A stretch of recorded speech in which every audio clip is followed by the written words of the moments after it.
Hello everyone, my name is Elijah Boy and I'm doing another video.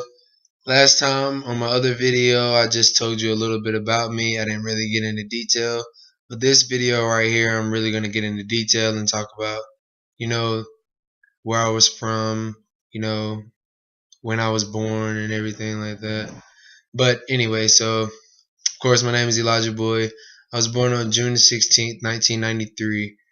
I was born in Louisville, Kentucky, but I lived there for about 2 years, and after about 2 years, then we moved to North Carolina, where I lived with my mother. I didn't live with my father; they separated before I was even born. So I lived with my mother till about seventh grade, and when I lived with my mother, things really weren't working out, and she had the tendency to, technically choose her boyfriends over her own children.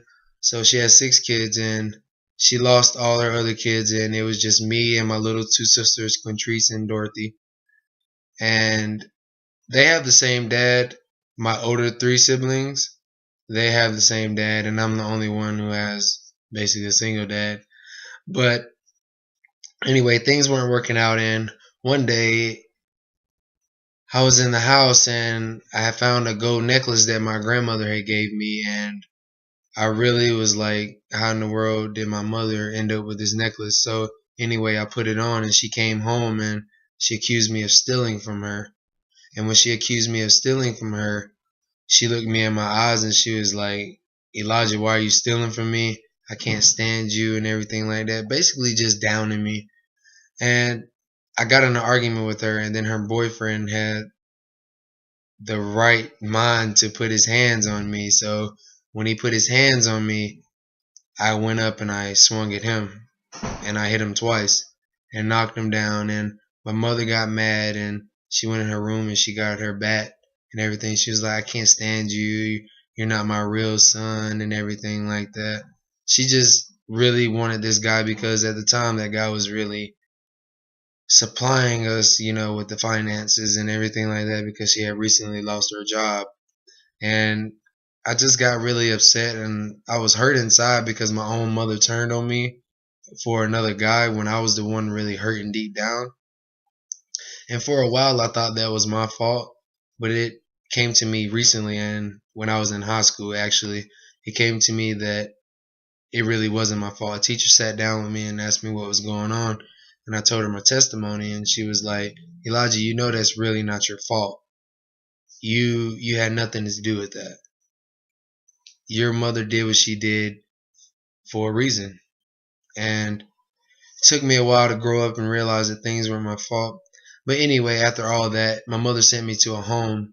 It was a place called Hillcrest. You had to be in there a minimum of 3 days and a maximum of 90 days.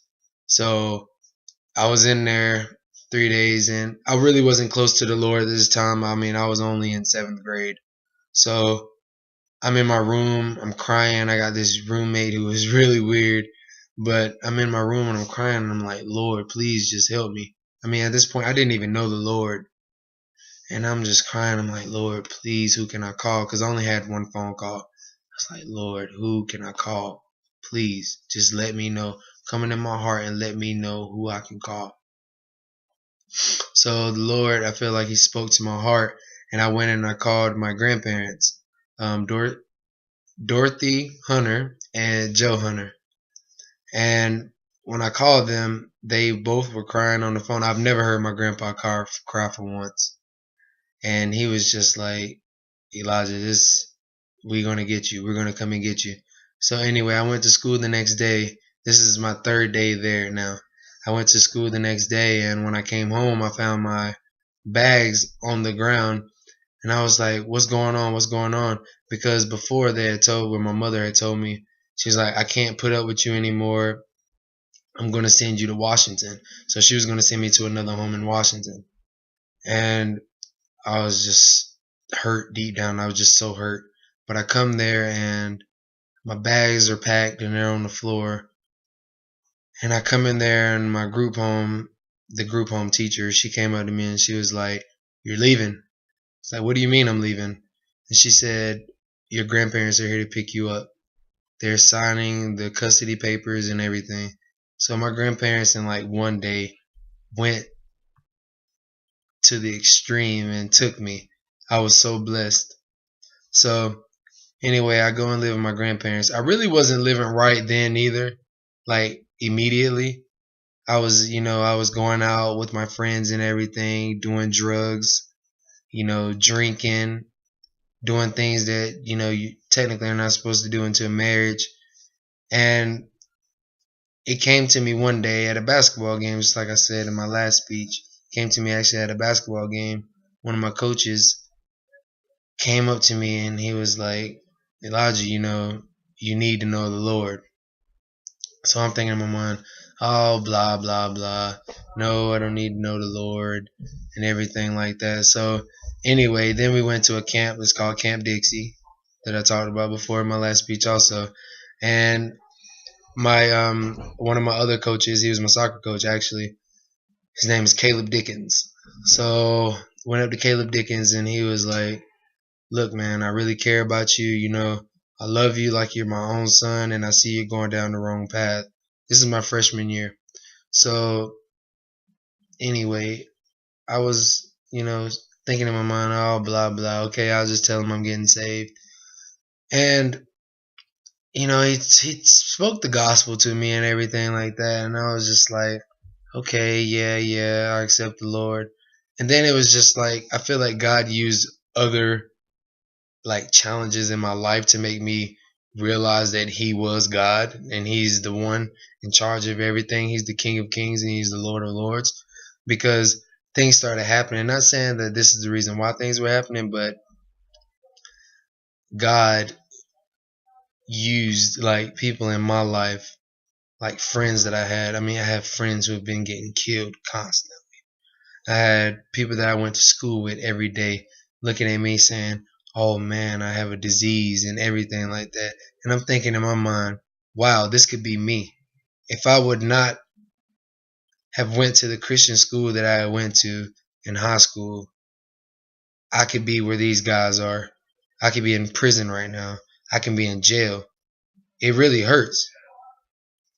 But the thing that really spoke to me though is I found out I had a lot of anger build up. And my anger was really at my mother and my father. And my mother, with her choosing her boyfriends over us, and my father, and that's another thing about my father, when I was younger, my father, he beat me nearly to death. I mean, I was a child. Had a boot print across my chest, fingers were busted, toes were busted and everything, 2 black eyes. I mean, I'm a kid, I'm an infant. And he's like doing this to me. And I'm thinking in my mind, wow, like how can you do something like that to your own blood, to your own child? I can understand if a parent did that to another person for messing with their child, but their own child, I'm not saying that it's right for them to do it to another person's child, but to do that to your own flesh and blood, I just don't feel that that's right. And also another thing about me today is that with my parents and everything like that, I really don't speak to them. I mean, I speak to them every once in a while. I don't hate them anymore. I never really hated them. I was just really disappointed. And I really don't speak to them that much because I made a decision in my life that I'm going to get rid of people who are trying to hold me back. I feel like God has a huge plan for my life and he's using me in many different ways. And I just can't afford to let people bring me back, take me back, make me, do the wrong thing. So that's that's a part of my testimony right there that, I wasn't born in a Christian home, but with my grandparents I was raised in a Christian home. And one thing that I've always said, I told my grandparents this too. No matter what my mother or my father did to me, there is no reason that I should use that as an excuse for me to go and do the wrong thing and follow in their footsteps. God put them in my life for a reason. And I love the Lord for that. I love my mother and I love my father. I'll take up for them in anything. But what they did, I have no right to use as an excuse for the wrong that I've done in my life. Because that was my decision. I was mature and old enough to know what was right and what was wrong. And I take responsibility for the wrong things that I've done. It's a great thing that I have a merciful and forgiving God who will forgive me for all the wrong that I've done. This is a little part about me, and this is my testimony. And I want to thank you guys for listening, and I hope you enjoyed it.